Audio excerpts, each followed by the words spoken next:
Adakah hukumnya setelah sholat mengusap muka? Enggak ada hukumnya. Karena enggak ada hukumnya, nggak perlu dijawab, oke? Selesai sholat mengusap muka, mengusap wajah dan lainnya, mengusap begini, oke?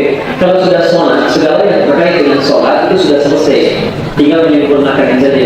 Tapi kalau mengusap wajah seperti ini setelah sholat, dipahami bagian dari rangkaian sholat itu yang tidak tepat, oke? Jadi nggak ada dalil di hadis apalagi Quran selesai sholat harus mengusap wajah. Yang ada dugaan dari ahli sejarah bahwa dulu zaman Nabi masjidnya belum seperti kita.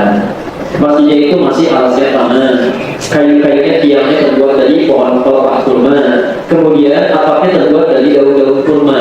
Yang kalau hujan pasti bocor, kalau panas pasti kepanasan. Karena itulah kalau sudah sujud itu menempel pasir dan lumpurnya itu di keningnya. Karena itu wajar setelah salam assalamualaikum dihapus, dibersihkan. Ya, jadi itu maksudnya. Jadi kalau bapak ibu misalnya di hari cover karpetnya, ya, kemudian setelah salam ada bekasnya, silakan dihapus. Ya. Tapi kalau kita menyengaja menghapus, tentu bagian dari ibadah. Jadi bagian ibadah nih selesai sholat mesti begini dulu, itu udah tepat. Ya, nggak ada hukumnya di situ. Ya. Dan kalau dipahami ibadah, kalau nggak dilakukan nggak lengkap itu sholatnya, itu masuk bid'ah. Ya. Sama, jangan menghapus misalnya salaman sambil bergerak. Ya. Pakaian nggak enak nih salam begini, kan salam itu minta. Kalau minta harus dengan isyarat yang jelas. Assalamualaikum. Assalamualaikum. Tangannya begini. Itu pun nggak ada sana.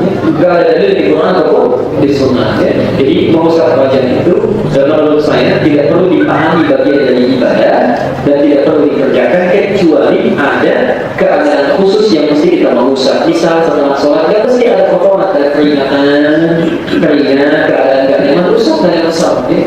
Kecuali nanti mengusap wajah saat doa, itu ada hadis ini.